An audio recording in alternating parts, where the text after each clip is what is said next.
They say the veil between this world and the next is thin.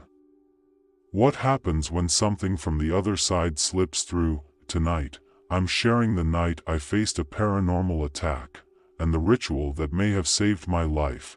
If you've ever felt a chill in a warm room, heard whispers when no one was there, or woken up frozen in fear, you'll want to stay with me until the end. This is my story.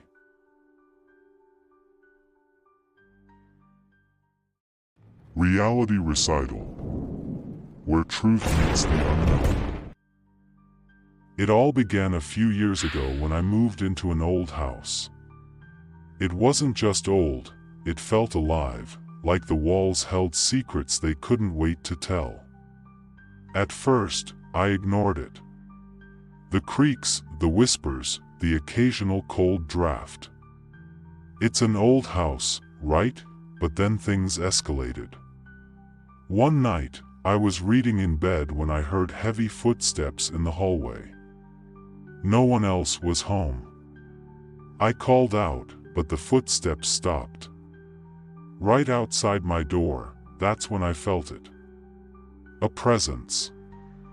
Cold, heavy, and angry.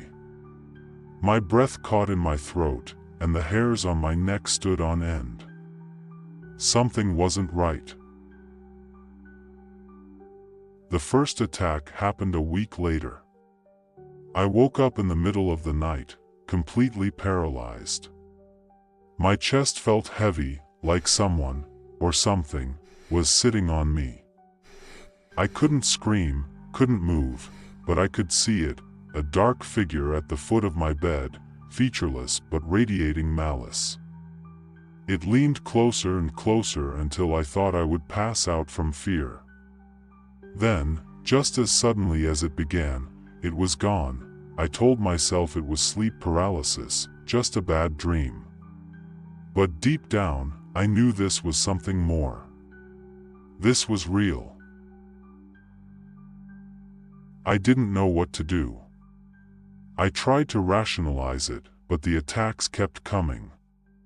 Lights would flicker, objects would move, and that oppressive presence, it never left. Finally, I reached out to someone who specialized in the paranormal, a friend of a friend who claimed to be a spiritual healer. She told me that my house might have a dark energy attached to it, or worse, that I might have attracted something. She suggested a cleansing ritual. I wasn't sure I believed in that kind of thing, but at this point, I was desperate. The ritual wasn't simple. It involved candles, sage, salt, and something called a banishing chant.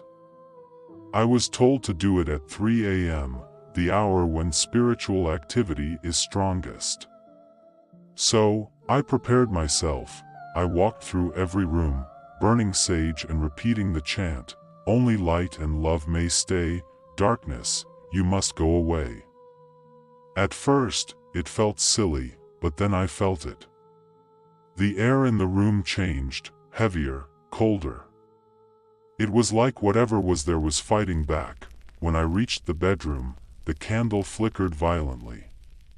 Suddenly, the flame went out, and I heard a voice, soft but unmistakable, whisper, "You can't get rid of me." I froze, but I didn't stop. I relit the candle, steadied my voice, and finished the chant.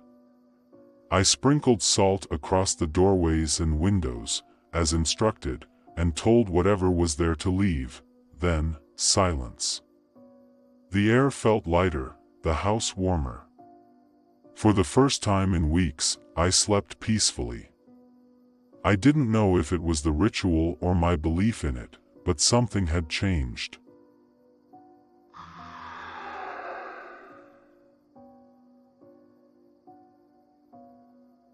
Since that night, the attacks have stopped. I've taken steps to protect my space, regular cleansing, positive energy, and setting boundaries. But I'll never forget how close I felt to losing control, to losing myself. I used to be skeptical of the paranormal, but now I know there are things in this world we can't always explain. And sometimes, the best we can do is fight back, with faith, with rituals, or simply with hope.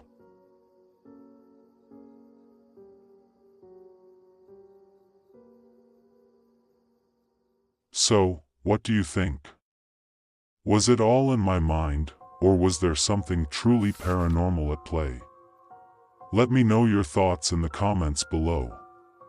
And if you've ever experienced anything similar, I'd love to hear your story. If you enjoyed this video and want to hear more chilling tales and experiences, don't forget to like, subscribe, and hit that notification bell. Until next time, stay curious and stay safe.